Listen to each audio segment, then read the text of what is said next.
I want you guys to hear the door thunk. It is good. Not bad. Terry here, welcome back for a new episode from On Down the Road Productions. This episode we're talking about the 2024 Land Cruiser Standard Edition. I've got one right behind me, so let's talk more about it. Thank you for being here. Just a quick reminder, we're also on Instagram, so if you can follow us there as well, totally appreciate it. So let's get into this. A 2024 blue Land Cruiser with a white roof, Standard Edition. 12 seconds later. As you guys know, this truck is painted in glazurate paint from BASF. And this is actually my favorite Toyota color, Cavalry Blue. They're calling it blue on the keychain. And we've got rigid fog lamps right here. And I won't lie, it's a great looking front end. Pretty cool with the lights, Standard Edition. And it looks like these are functional. Walking along here, we see the power mirrors that tuck in when you park. Let's see what the price of this is. So, suggested retail price is $61,950. The total suggested retail price is $70,519. This is before they charge you over sticker, or the F&I guys try to throw in extras on you, which you never take. Here I see the iForce Max 2.4 liter 4-cylinder turbo engine. Some trucks are having the Taco and this truck are having issues before 10,000 miles with the check engine light and the motor not operating correctly. 8-speed automatic transmission, full-time 4-wheel drive with a locking rear differential and a center differential and a stabilizer, multi-terrain select, all the good stuff are here. It's got the Toyota Heritage Grille, triple beam LED lights, which we just looked at, 18-inch wheels, you know, just a lot of cool things like soft tech trim seats like you see in the 5th Gen 4Runner, 2.4 kilowatt AC converter, 10 speakers. So it's got a great sound system, but what you're getting here already, I'll tell you, is a $70,000 truck before sales tax. So it really makes it roughly $71,000 to $72,000, probably $72,000. And it's a great looking truck, but this price is horrible. And for $72,000 or $73,000, I wouldn't want it because there's damage right here. Who did that?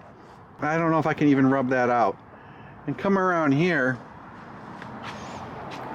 tractive rear end on the truck, and you can see the white roofs. I mean, in terms of a curb appeal, this is nice. Why do you want such a minor motor for $72,000, $73,000 if you're lucky? If they charge over sticker, you're looking at $80,000, $85,000 for this truck. You know, it's tough to buy these things when they only have a 4-cylinder. They cost so much. You just gotta wonder about their long-term durability with a turbo 4-cylinder. Moments later. Got the hood open, so let's take a look at the power plant. Right off the bat, it's got a prop rod for $72,000 or $73,000. Why doesn't it have a normal? Why does it not have a normal spring-loaded hood that opens like it should, like on maybe a 5th Gen 4Runner? You know what this reminds me of right here? The spaghetti on top of a 4-cylinder EcoBoost motor, the 2.3 liter. I will tell you that this is better than the 2.3 liter EcoBoost, but you got all this spaghetti here. Proceed with caution. And I just don't know, you've got access to a lot of things here, so I guess maybe you could work on some things on your own. Here's my first question. Where do you put the oil catch can? There's nowhere along here to put an oil catch can on this truck, okay? The reason I say that is that the oil is routed back up through the head. You have to intercept where the oil is routed back up through the head with an oil catch can so that sludge and grudge doesn't go into the head here, which is a plastic valve cover. So I know the fanboys are like, oh great, look at this new Land Cruiser, you should buy one. No, you shouldn't. You know, not for the price. I would have expected this to be, I'm going to be honest with you guys, $48,000 to $49,000. Looking at this engine and the rest of the truck, yes, it's a nice truck. Yes, it's built to Toyota standards, and we have already learned about Toyota standards with the V35 failures and this 2.4 cylinder motor, it having failure points too. So you know, this is it here, okay? This is one heck of an expensive truck. It definitely, you know, so say Toyota, we did this, Toyota did this. But do you really want this for $72,000 if you're lucky? You know, and then factor in your interest payment or whatever the large lease payment will be on this truck. So here it is. Okay, I usually wait for comments like this until the end of the video. Does this truck have a premium four-wheel drive system on it? Yes, but this gerbil motor makes it a grocery getter. I mean, I shouldn't be mean or facetious with this comment, but I can't wait for some of these hardcore YouTube channels to take this truck out to Moab for an extended period of time and then see what happens. I mean, I'd rather have a 5th gen 4Runner or the old Land Cruiser out in Moab with its V8. They just don't make them like they used to, and they don't make them to last. Toyota and Honda should be the only two companies right now that are making them to last or better than their competition. Yet 4 cylinders are 4 cylinders and they all have the same properties. So I'm skeptical, and you guys know we're on your side. So I'm skeptical for this amount of money for this. I say it's overpriced. I really do. You know, with dealer markups going on around the country, I bet a lot are sitting on lots and people are getting sticker shock. What, $70,516 plus sales tax, delivery fees, whatever F&I at the dealer wants to con me into or insist, you know, they do to the truck. And I would say buy a base Tahoe for this kind of money with a V8 or something, or a pickup truck with a V8. The Rams have great interiors, because this to me yells grocery getter, and it comes off kind of small in person too. So let's look at the interior now. By sheer coincidence. There it is, Rattle City. With a V6 and V8 engines from Toyota don't do this, and you probably won't hear this inside the vehicle, but if you're running 87 octane in this truck, everyone like its streetlights will hear it. I hear it right now. I mean, it's like tapping. They would say it's normal, it's new. My top tips are, if you buy one of these or you buy the Tacoma, get an oil catch can immediately. Try to figure out where to put it and run premium in it, and change your oil every 4,000 to 5,000 miles, because oil viscosity will break down very quickly in a turbo motor. Now it's smoothed out again, still rattling. That other noise went away. How weird is that? These are cool. This is cool. Kind of a flat front windshield.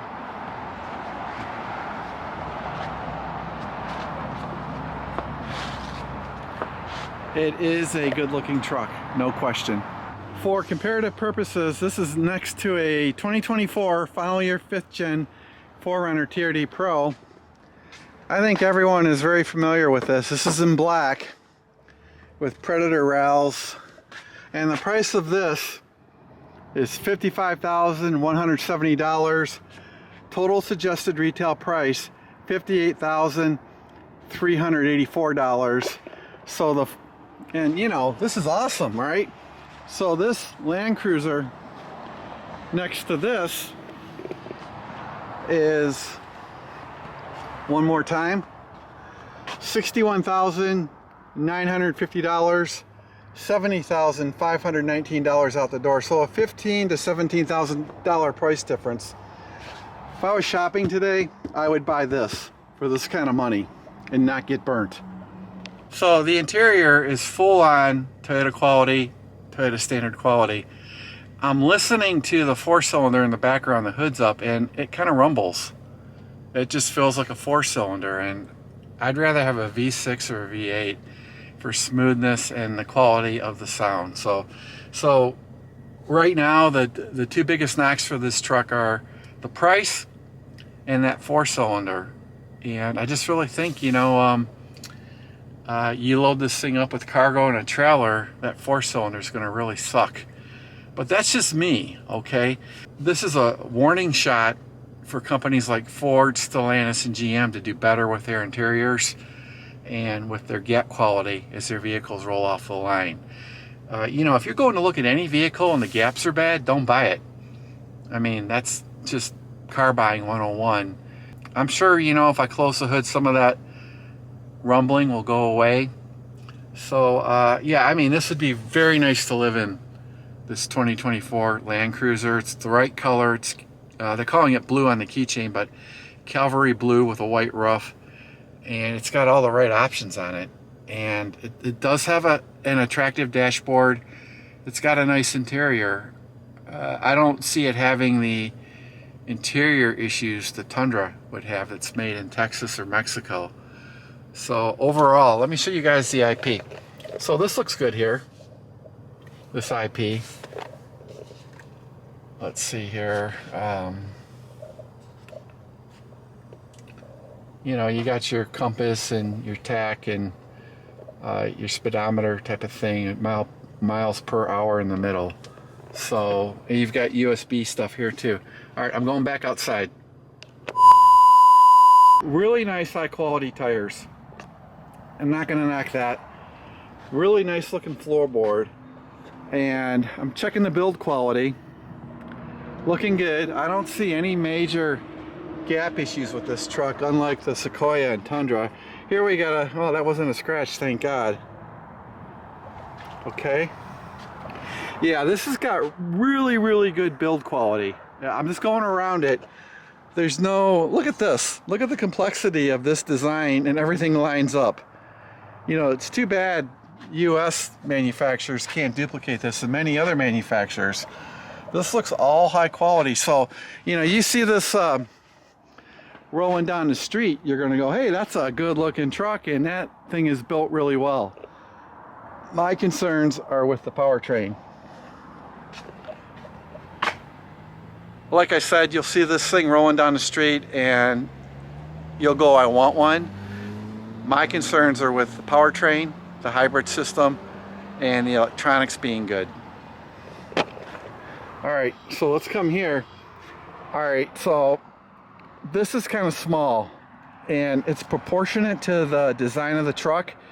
You'll probably need one of those round mirrors, but this needs bigger mirrors for sure. Let me come in here. So the door feels like a 4Runner door when you open and close it. This is very comparable to a 5th gen 4Runner. So Toyota, you know, made sure the interior was not a downgrade from the 5th gen 4Runner or their other products in a noticeable way. You come in here, okay, and this looks like a really nice interior. So I'm sure your wife or girlfriend would love to have this and drive it around. But man, is this thing expensive. And let's just start it up. Okay, we got a small rumble. Let's try the AC, because it is hot outside.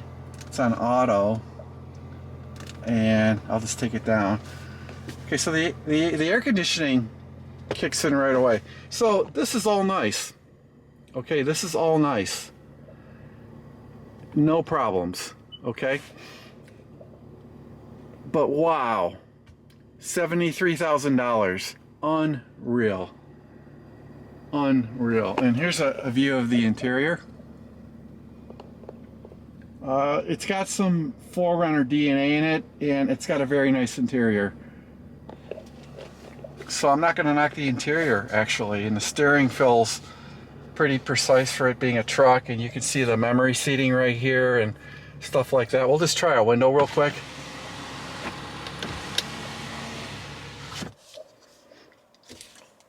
Open this. This seems kind of small. There's a cool box, which is nice. Maybe that's all you need, right? For maybe 4 drinks, and they'll stay cool. And here's your toggle switch for 4 high, 4 low, stability bar, standard Toyota. Time to wrap up this video on a 2024 Land Cruiser Standard. I think the motor sounds like a gerbil mill. It rattles and clacks, all 4 cylinders do. But you're in the vehicle, you're not going to hear that. You'll hear it outside the vehicle for sure. If you run 87 octane in this thing, you'll probably hear it a lot from outside the vehicle. I question the durability of this motor long term. There's no question about the durability of the V6 and the 5th Gen 4Runner. As long as you take care of them, they'll keep going. I'm waiting to see if this applies to this engine. For me, it's basic engineering. Smaller block, only 4 cylinders in a straight line, handling the stresses of a larger displacement engine with a turbo on it and a hybrid unit and all that other stuff. Gosh, only time will tell. For me, I wouldn't buy this for $75,000 or $76,000, which is where I think it would end up, maybe 73.5 without doing the exact math.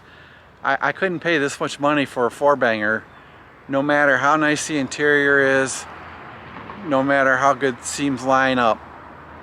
If this was a $58,000 truck or $52,000 truck, I think it would have sold a while back. I believe this one's been on the lot for a while due to sticker shock and you know, what it's lacking in terms of vehicles for this much money that you get more with, right? Maybe that's the truth, you know, maybe a bigger block or whatever.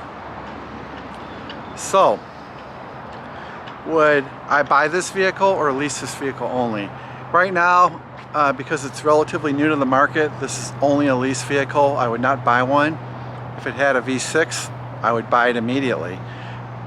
So I guess you can lease one for 3 years and just turn it off and let the next owner deal with the problems. So lease or buy, it's only a lease vehicle. And I'm really attentive to some of the other overlanding channels and hardcore off-road guys getting their hands on this truck and really working it hard like they worked the 4Runner hard. And so do I like the vehicle? Absolutely, I like it a lot. I'm not a 4-cylinder fan, and I think it's too expensive. I think there's a sticker shock issue. Love the build quality, love the tires and rims, love the features, love the dashboard layout, love the seating in the truck, so all that's good. It's just that price and that 4-banger. That's why I say lease it, because it's relatively new to the market and so many people got burned on the LX GX550 and the Tundra. And they told me in there that the Tundra recall for the bad V35A motor only goes out to 2022, but yet I'm seeing online that 2023 and 2024 Tundras are having that issue too. And it's kind of dishonest for Toyota to say, hey, this only impacts up to 2022 model year Tundras, and we changed the manufacturing process to where it won't happen anymore. What about all these existing trucks that were made with the other manufacturing process that are getting the same parts installed that failed? So those are key points and takeaways for you guys, just with Toyota in general. Rather than coming clean and saying, hey, you know, we didn't do adequate testing in these areas, or we went with cheaper components and these motors are blowing up, we'll blame metal shavings on the line. I don't believe that stuff, and neither do you. We're on your side. Guys, we're on Instagram. I just want to get out another reminder to follow On Down the Road Productions on Instagram. We would love that. Show my Instagram account the same love you've shown my channel here for the last 3 years on YouTube. Guys, until next episode, take care of yourself, do the best you can. Be smart with your money. You know, buying a new vehicle is very emotional. It's an emotional experience. Take the emotion out of your purchase, and you know, whatever deal you're offered, walk it through. Never fall for, well, it may not be here when you come back. That's just, you know, BS. Again, thank you for watching this episode, and we think of you. God bless. Have a great day. We'll see you guys next episode, and thank you for sitting through this video on a 2024 Land Cruiser.